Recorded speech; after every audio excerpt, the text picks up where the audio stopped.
Jadi naik pegah Allah empat Tuhan-Tuhannya di antara langit dan bumi. Kenapa bisa murtad? Karena telah Tuhan bertempat.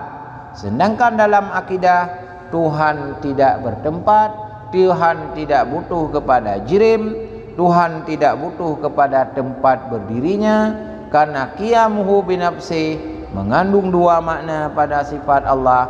Pertama, Allah tidak butuh kepada mukhasis. Kedua, Allah tidak butuh kepada tempat berdirinya Tuhan.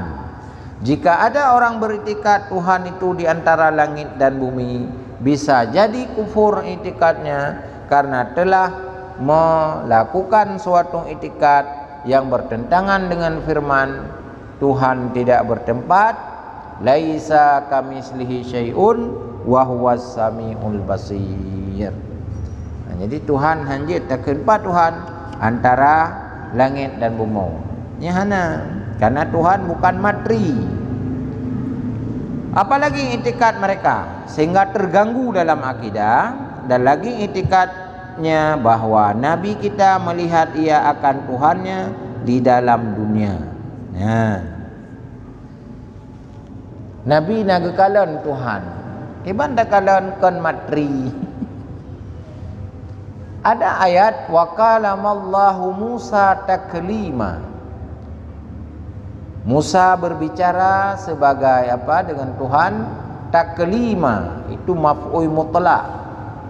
Hana mo bila kaifiatin hana satu karena berjuta-juta nur, berjuta cahaya dan hijab itu lewat nur, bukan benda. Nah, jadi tidak Tuhan dilihat oleh Nabi di alam dunia. Adapun di alam akhirat itu bicara yang lain. Karena sesuatu yang kita lihat adalah benda, itu ada.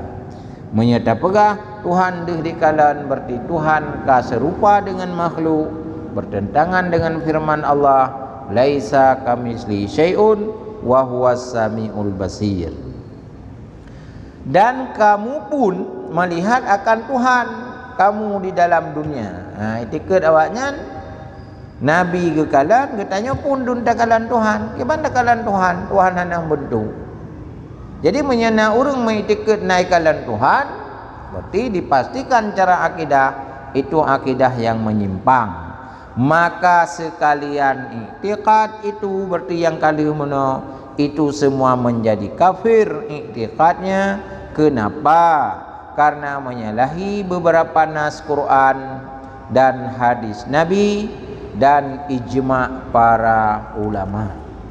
Jadi mandu ulama sepakat berdasarkan Al-Quran dan hadis bahwa kelompok materialistis di dalam aliran ini disebut kelompok kaum Juhmiyah.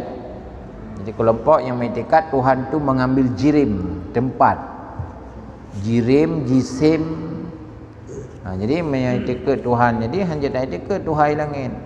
Jadi Tuhan tak butuh tempat kan? Tuhan tidak, hanya sama dengan makhluk. Cuma pertanyaan yang muncul selalu ketika kita bicara kelompok ini, kenapa bisa muncul dalam Islam? Ingat, ketika Nabi membawa agama, tentu yang masuk Islam itu kan paham-paham materialistis, paham-paham orang-orang Yahudi kepada dunia dewa, dunia patung, dunia agama Majusi kan masih melekat pada dirinya. Jadi ketika dia memeluk dalam Islam belum habis terkikis.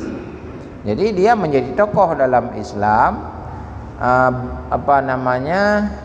benih-benih yang dia bawa dari Majusi, agama Nasrani belum terkikis. Misi inilah dia bawa di dalam kelompok Islam. Akhirnya lahirlah sekte kelompok aliran di dalam Islam, yaitu kelompok yang dulu adalah agama Nasrani atau kelompok Majusi yang kemudian menjadi tokoh dan dikembangkan di dalam Islam, lahirlah kelompok Juhmiyah. Jadi kelompoknya kelompok yang menganggap Tuhan itu butuh tempat. Jadi dalam akidah Tuhan tidak bertempat. Maka ingat, bila aliran yang mengatakan Tuhan di langit, yang kelompok awaknya. Berarti itu keliru. Kita tidak menghukumi, atau dalam bahasa sekarang kita tidak menjustifikasi mereka, tapi di dalam kajian ilmu kita harus paham kalau begini apa ya. Dalam kajian ilmu, oh ini menyimpang. Kita yang tidak boleh menghukum kan, menghukum, kita tidak menghukum, tapi menjelaskan kalau begini ada pada itikad seseorang berarti masuk dalam kelompok murtad, kafir. Ya, mungkin ada pertanyaan satu dua, silakan. Nanti diingat ke depan, yaitu tentang Murji'ah, masih halaman 13 ya. Ini kelompok Murji'ah ini kelompok yang pecah dari kubu Ali. Ini gawat juga nih. Ada Murji'ah, ada Khawarij.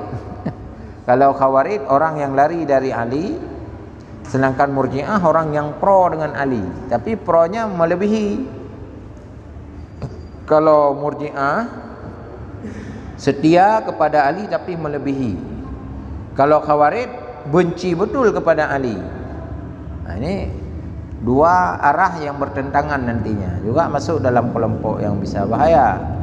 Karena dia fanatisme melebihi sesuatu pada standar agama. Jadi tanya, dalam mengikuti sesuatu, fanatisme itu boleh secara umum, tapi tidak boleh fanatisme melebihi, taklid buta ya. Bahan dasar taklid, saya kagak pegah lipulin nya aju. Nggak bisa dalam ilmu. Kita boleh mengikuti, tapi kan ada dasar. Boleh ini apa sebab? Tidak boleh ini apa sebab? Jadi jangan sampai kita taklid buta. Di dalam akidah, sesuatu itu dalam keyakinan akidah itu harus pasti. Maka tidak boleh pogekeun abu-abu, remang-remang, nggak boleh dia. Jadi sesuatu yang kita yakini harus pasti. Maka ulama banyak berpendapat orang taklid apa hukumnya. Kebanyakan ulama berpendapat orang taklid imannya tidak dianggap sah karena dia belum sempurna dalam keyakinannya, timbul keraguan-raguan di dalam prinsip keyakinannya. Maka ulama berkata, fakullu man kallada fit tauhidi imanuhu lam yakhlu min tardidi. Siapa saja yang bertaklid pada ilmu tauhid, maka imannya dianggap dalam keraguan-raguan. Sesuatu yang ragu tidak pasti. Sesuatu yang tidak pasti tidak masuk dalam ranah keimanan. Karena iman maknanya yakin, yakin adalah nilainya pasti. Nilai pasti harus 100%, tidak boleh nilainya 70. Maka orang beriman adalah orang yang pasti yakinnya. Walau qata'tu qat'an dalam bahasa tauhid. Seandai pun kita dibunuh, tetap Tuhan kita Allah tidak akan goyang, tidak akan berubah. Itulah orang beriman. Tapi ketika orang tidak beriman, ragu dia. Nya cik kadang hana Tuhan, ragu terus. Jadi goyang dia. Itu bukan orang beriman. Orang beriman orang yang punya komitmen dia, kuat imannya, komitmennya adalah kuat.